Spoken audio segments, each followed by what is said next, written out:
commence tard aussi. C'est l'heure du dîner chez Alexandre et Eugénie. Et comme tous les soirs, le menu n'est vraiment pas très alléchant. Bon, Mimine, tu veux manger quoi ce soir? Tu veux que je te fasse des petites pâtes? Comme d'hab, quoi. À 25 ans, Alexandre travaille à la télévision et son problème, c'est qu'il est absolument nul en cuisine. À part les pâtes, il ne sait rien faire. Ouais, mais les pâtes, c'est ce qu'il y a de mieux. On a déjà mangé hier soir. Ah, mais on en mange ce soir. Du coup, Eugénie, sa petite amie, en a marre de manger aussi mal. Elle aimerait bien qu'il fasse un minimum d'efforts pour elle.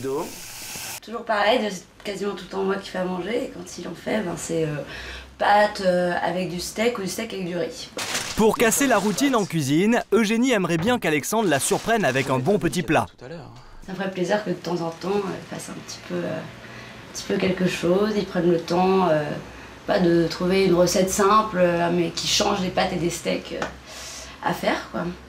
Mais rien à faire, Alexandre est vraiment trop mauvais pour se débrouiller tout seul au fourneau. Et comme il veut quand même faire plaisir à sa copine, il s'est inscrit à ce cours de cuisine réservé aux hommes. Un phénomène devenu très tendance. Une enquête a révélé que 80% des hommes de moins de 35 ans s'intéressent de plus en plus à la cuisine.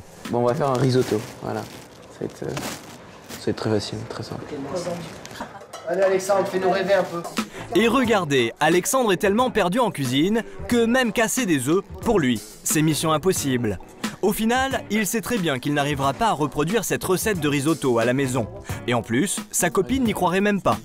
Bon, déjà, premièrement, elle penserait pas que ce soit moi qui ai fait le plat, mais bon, elle serait étonnée, Excellent. Pourtant, Alexandre a tout de même décidé de se lancer. Ce soir, pour la première fois, il va cuisiner un vrai plat. Première étape, les courses. Et c'est pas gagné. Alors c'est parti. Pour sa recette, Alexandre a besoin d'aubergines. Il n'en a jamais vu de sa vie. Résultat, il cherche un bon moment, alors que les aubergines sont juste là, sous ses yeux. Violet. Ah bah si, mais je suis bête. Les courses, c'est fait. Retour à la maison pour un grand moment de gastronomie. Lasagne aux légumes. On va voir ce que ça va donner là, d'éplucher, couper. On va faire ma petite création. Et sa création commence dès la découpe des aubergines. La taille des tranches n'est pas vraiment standard, mais c'est pas très grave. Alexandre est apparemment très fier de lui.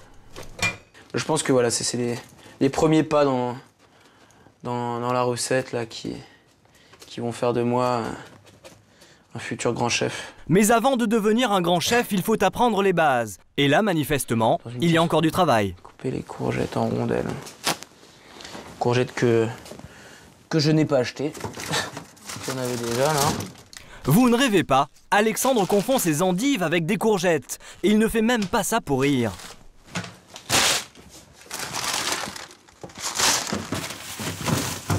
Merde. Petite erreur de casting. Ce soir, Alexandre et Eugénie reçoivent Dorothée, qui connaît la réputation calamiteuse d'Alexandre au fourneau. Qu'est-ce que tu fais? Des lasagnes super bonnes.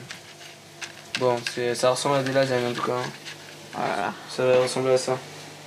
Ça va ressembler à ça? Alexandre se lance dans la préparation de ses lasagnes. Il étale avec précision sa sauce et ses légumes sur chaque couche de pâte. Mais Dorothée n'a pas l'air convaincue, et ce soir, le résultat lui donne plutôt raison. Je pense que c'est pas cuit. Ah, mais peut-être que j'aurais pas dû mettre la couche du dessus là. Oh merde. Oh là là. Réaction immédiate. Ça a l'air dégueulasse. Dorothée n'a pas l'air d'apprécier, mais pour Alexandre, l'objectif est atteint. Eugénie est ravie que son homme ait fait l'effort de cuisiner un petit plat, rien que pour elle. Lorsque je l'ai sorti de la boîte... Vraiment, je ne savais pas ce qu'il y mette autant de bonne volonté, vraiment. Non, je suis très agréablement surprise que j'avais un peu... Oui, j'avoue, j'avais un peu perdu l'espoir. Ce geste sûr n'est pas celui d'Alexandre, mais celui de Cyril Lignac, notre spécialiste en séduction culinaire. Pour lui, un homme qui cuisine a forcément une idée derrière la tête. Si les hommes cuisinent, ils vont chercher quelque chose. Ils vont chercher à épater, ils vont chercher à séduire, ils vont chercher à montrer que finalement ils ne sont pas comme les autres hommes. Eux, ils savent faire quelque chose et finalement ça fait plaisir. Et puis ça donne du plaisir aussi. Et pour mettre les papilles de votre compagne en émoi, Cyril Lignac nous donne un conseil de pro. Je pense qu'il faut faire un seul plat qu'on est sûr de ne pas rater. Voilà, peu importe.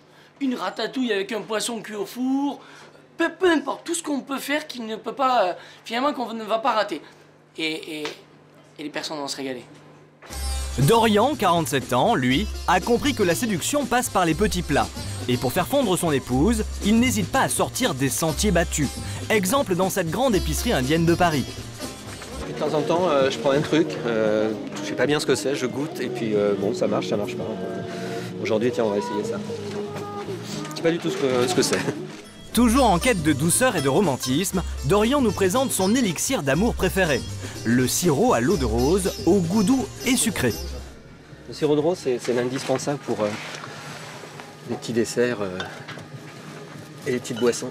Hop, si j'arrive à l'attraper, voilà. Ce qui est bien, c'est la couleur.